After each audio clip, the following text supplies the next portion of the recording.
Welcome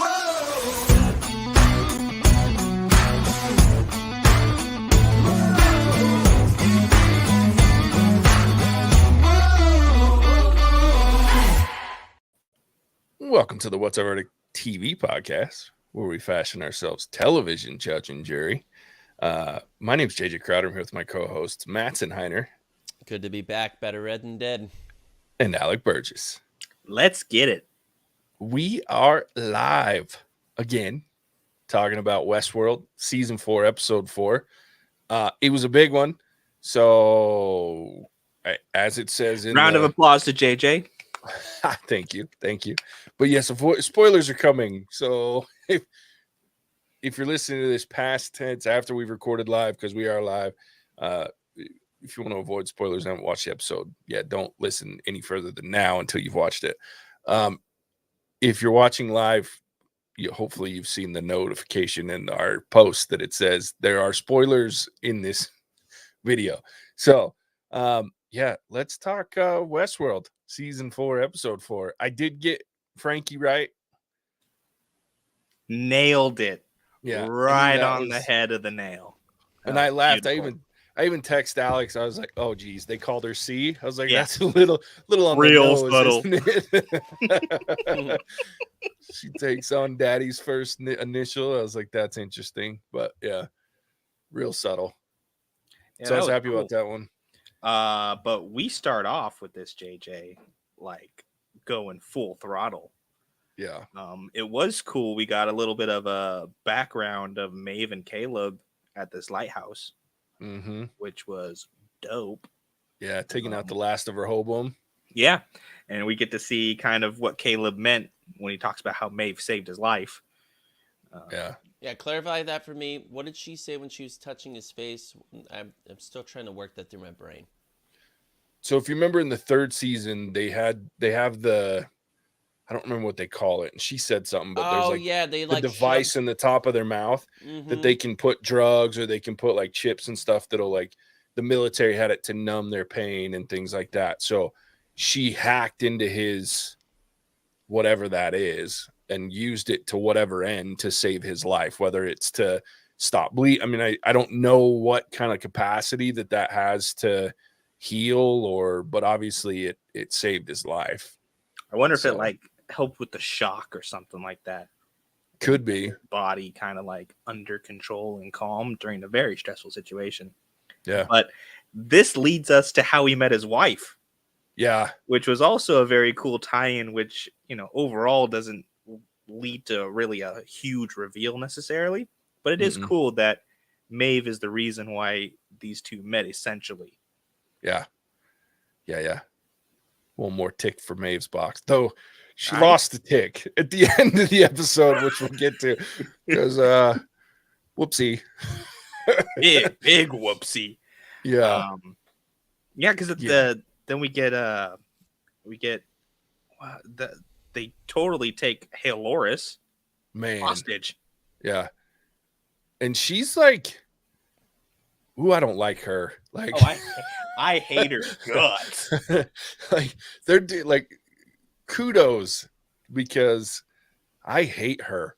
She makes me uncomfortable and she's so angry. likable in Thor as Valkyrie. Yeah, so likable. Yeah. And this is great range of a good actor. Yeah. Tessa Thompson, kudos to her, because damn, I do not like her in this show. Ooh, I just want her to die. And so it was even worse. You feel like they're getting somewhere, and it's in such a Westworld fashion. You're yeah, they're gonna, and then you're like, son of a, because it just goes completely south after. Yeah. So south. Yeah. So we talked last time, JJ, about this possible time, slip, or that we're watching two different time periods. And we were sold on this idea where we've watched 3 seasons of Westworld. We know what's happening. They're doing the time thing again.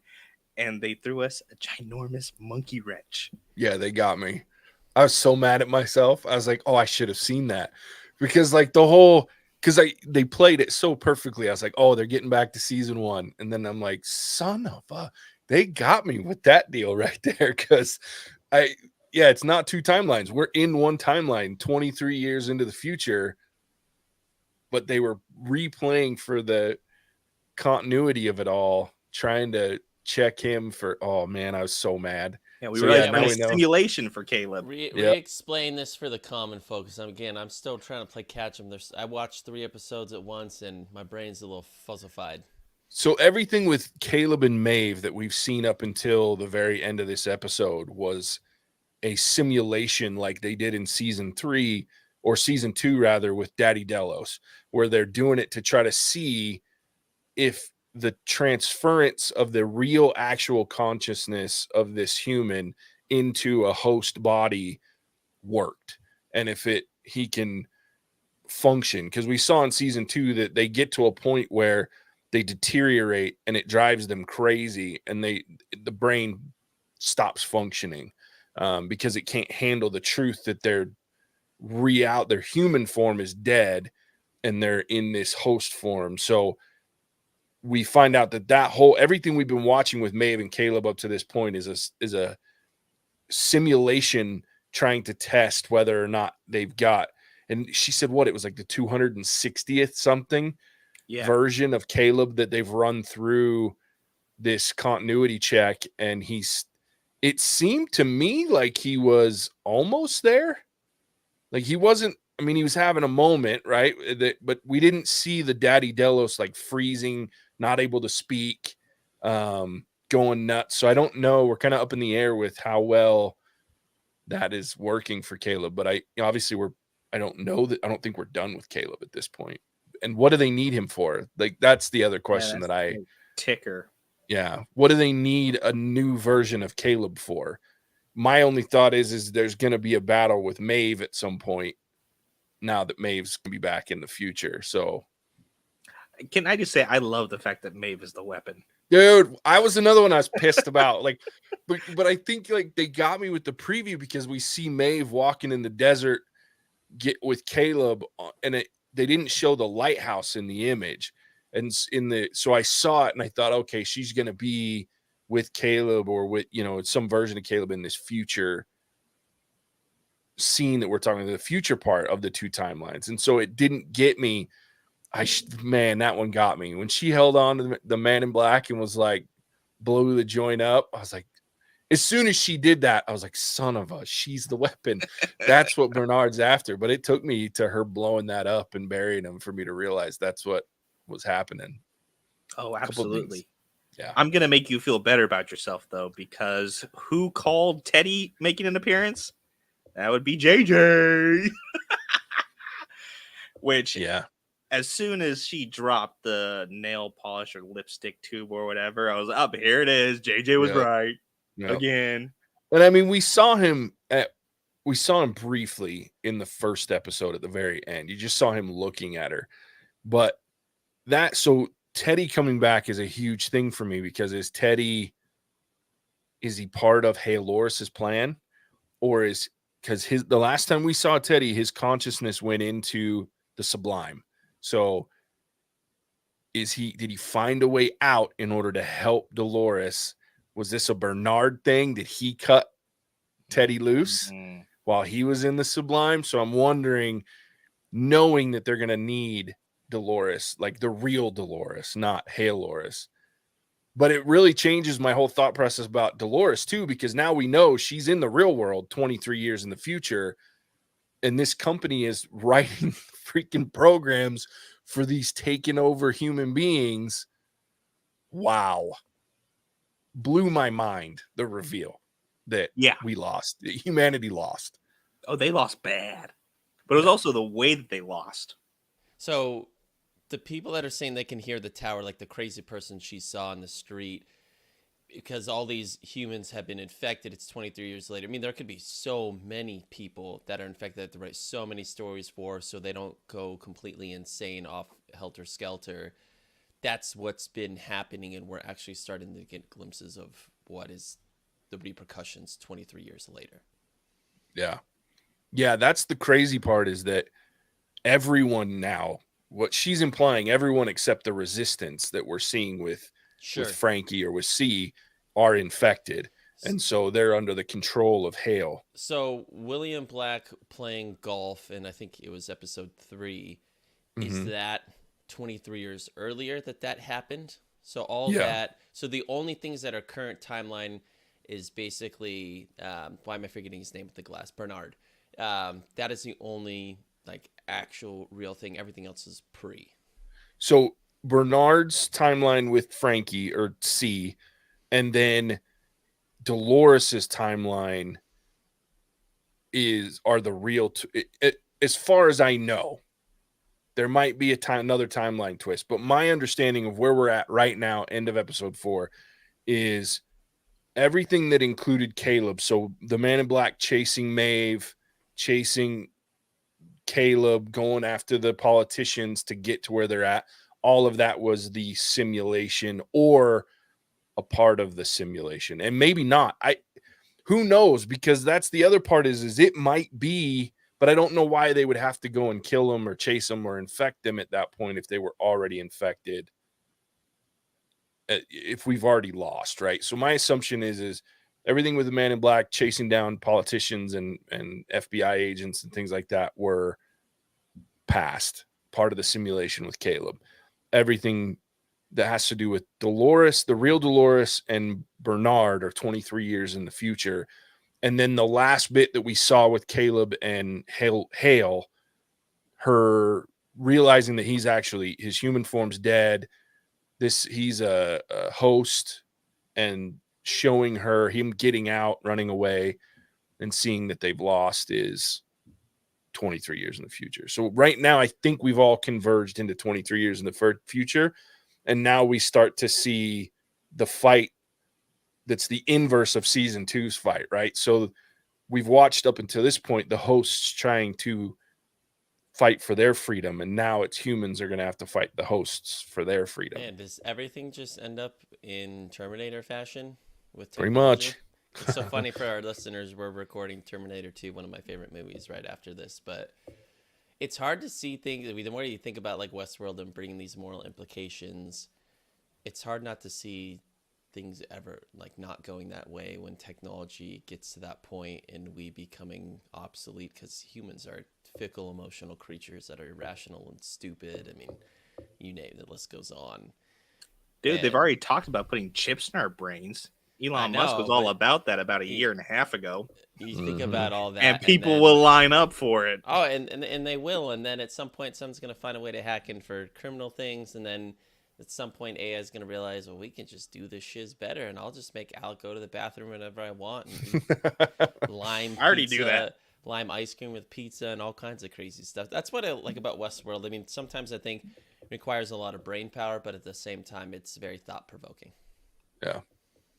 And I think this season, having not been a part of these other ones, it's much more well done than at least season 3, in my opinion, where I just didn't really like what they were doing. But this one's more straightforward with twists that make sense, that have a deliberate purpose, that I find myself understanding, but still being like, wow, like, okay, didn't exactly see that coming, but I get what they're doing. I like the motivations of this season. It makes a ton of sense to me. And I didn't really see how they were going to do that in season 3. And I guess they always knew that this is what they were going to do. I just wish they would have done a better job in setting it up in season 3, but I really like this season quite a bit. It's very good. Yeah, this season I liked season 3, but this season feels much more Westworld to me. Like, it's the games within the games, and season 3 was pretty straightforward. It was just fight, very little twist. But this one, I haven't been. I think this was the biggest. Like, took me like an hour to fall asleep after I watched this last night, because I was like thinking about it, and it's been a while since Westworld's done that to me. So I was really impressed with. Only an hour? Yeah. Okay, I gotta tell this story because last night I was watching this, and in Phoenix, Arizona last night, we had Haboob come through. Big old monsoon storm that knocked out my power. Immediately after we figure out that Caleb is dead, knock the power off. Off goes the TV, and I texted JJ, bro, because it was the worst time. I didn't get to finish it until this morning. I was up all night wondering. Worst thing ever. 1 hour. 1 hour. Dude, I'm telling you, I stared at my television for like 10 minutes after like the credits rolled and the episode like teaser thing came out. I just sat there staring at the HBO Max logo going, what the hell? I was so right and so wrong in so many ways. And then I start roll through and going, how did I miss that? So yeah, it was funny. It got me. And then I had to hold off texting Alec too much because he hadn't seen it. I was like, oh, you poor bastard. You haven't finished it still? Oh, it was rough. No, I think my biggest question though is Teddy. What is Teddy's role and what can Dolores do to this whole thing? Because she's obviously important. Why would they keep her around? If I'm Hale, I'm getting rid of her. You know what I mean? Like, she's done for. But the question is Hale, is she there? And is this the same Dolores? Or because obviously Hale has said, you know, you recognize all these people, but I brought them back. Is she doing it just because she's a dick?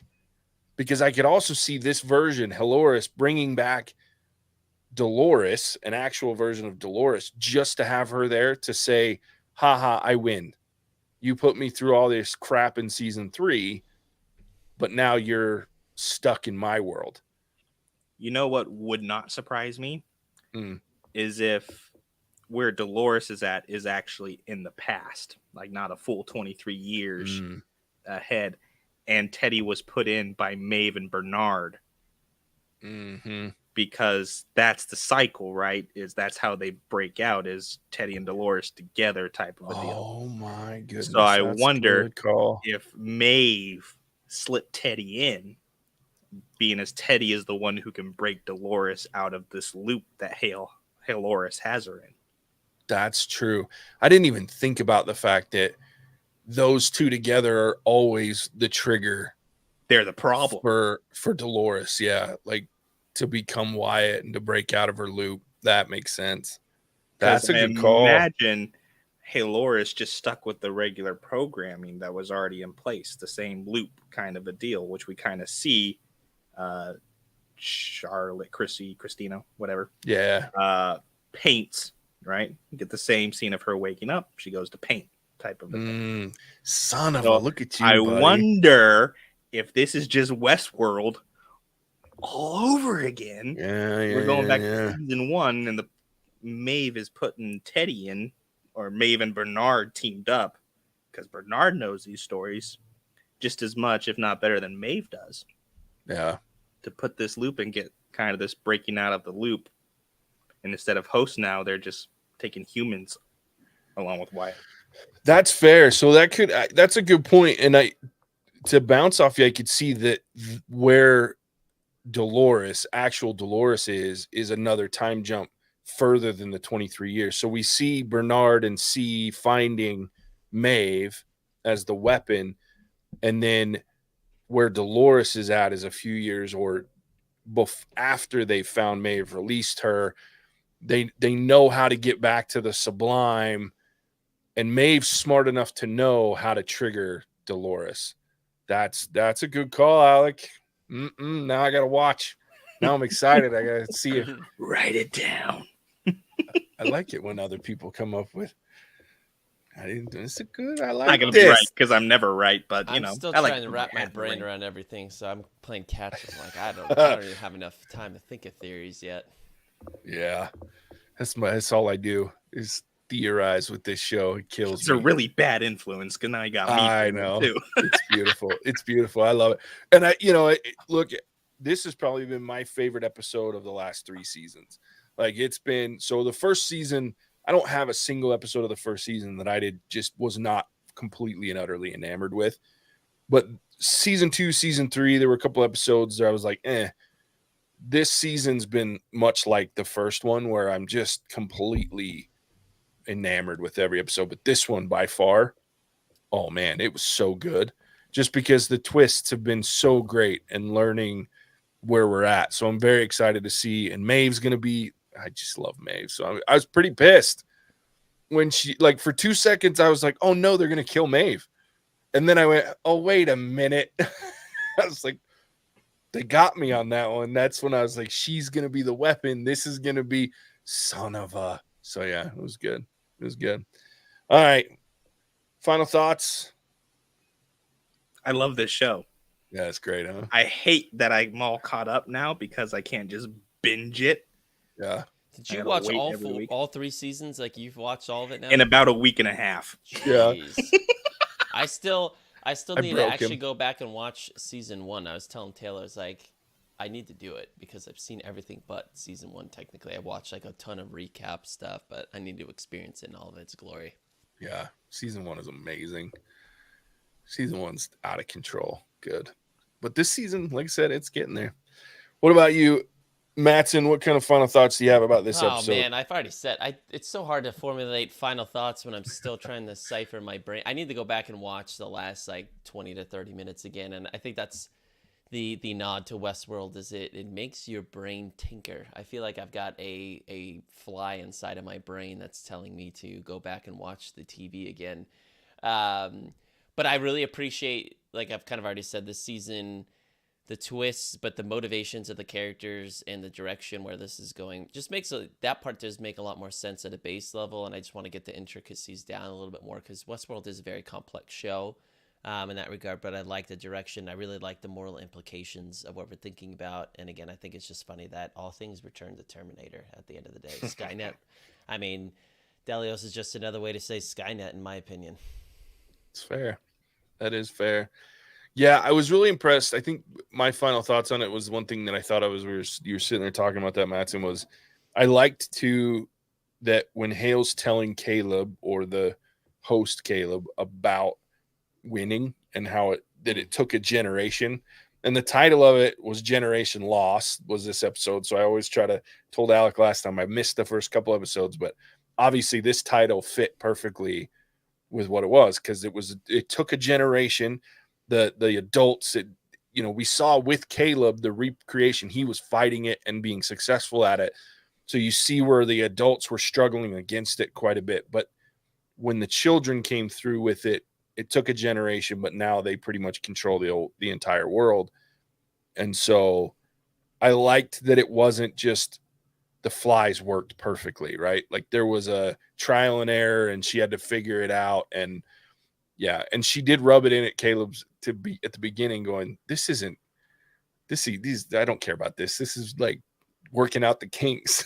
I was like, I love that moment where she's just like, I don't care about this. This is just that.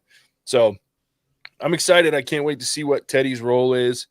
It looked like the one thing I'll talk about the trailer. I've talked about the trailer for the next episode in every one of these we've done, but the trailer, it looks like we're going to see the real William again.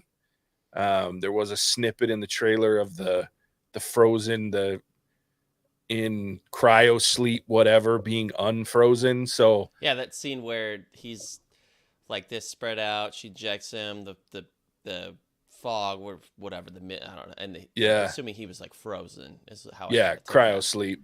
Yeah, which I also love the visual of that is the same, like it looks exactly like the host machine when they're dipping it and it comes out. Yeah, I love that. But yeah, it looked like in the trailer, that was the big thing that I caught in the trailer was two things with William. It looks like the real William will be coming back, at least making an appearance in his little cryo thing again. And then it looked like, and it was hard. Like I tried to freeze frame it. I'm not good at that stuff. And I don't have the patience to go through and download it and freeze frame it all. But it looked like William and what it looked, because he had both hands. I'm assuming it's host William pointing a gun at what looked like a version of his wife, who we know is dead. So maybe Hale, to be a even more dick, made a host version of his wife. I was like, ooh, this could get real interesting next week. So I'm excited to see where it goes. But there it is, Westworld Season 4, Episode 4. Tune in next week. Same time, same theoretical channel. And we'll talk some more Westworld Season 4, Episode 5. We're halfway through, gents. Only 4 more episodes. It makes me sad. I wish they'd go back to 10 episodes just because I want more and more. Mattson, tell everybody where they can find us if they're not watching us live. Yeah, well, JJ, I appreciate that it's not Stranger Things-esque and is like 50 minutes. Thank you, HBO. If you want to find us, let me tell you, TikTok is the name of the game, first and foremost. Alec is starting to sprinkle his videos into Instagram Reels amongst other places as well. But you want to hear fan theories, tigers talking, weird food concoctions, movie trivia, just random things in Alec's brain. Sometimes they're entertaining. Sometimes you're a little concerned. It's all there for the taking. Or you just want to see JJ and I get roasted. It happens. Check us out. Come give us a follow, subscribe, like over there. And check us out on some of our other social media channels to see what's up. Or check us out at whatsourverdict.com to see what's on our slate moving forward. We're getting closer to the month of August where I think we've got Bullet Train. And then some other TV shows we're going to be taking on. But things are pretty light in the theater sense. But TV continues to be strong. I'll tell you what I'm excited for. If JJ is not, Lord of the Rings is coming out at the beginning of September. I am giving it a chance. JJ's closed-minded. I just, the way that they can screw this up is so monumental. It's concerning. Look, I've always wanted more from like the Silmarillion, and like I love all of Tolkien's works. Like I've read them all, man, and I love the stories within the Silmarillion, and that seems to be where they're pulling stuff was before Sauron was Sauron. There's a lot of cool stuff there, and I'm skeptical.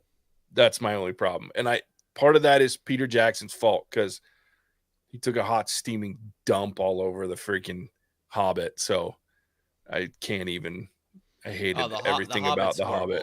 Hot garbage mess. But so that's the last I thought you were gonna say the trilogy, and I was like, "Oh no, dude! Like, the original trilogy. That's like the best trilogy. Book to movie adaptation that I could think of." Yeah, it's amazing, especially like the they made it better than the books because those books, to be completely frank, aren't that great. The Hobbit's where it's at. Well, yeah, I mean the books, the careful, it's a lot. I mean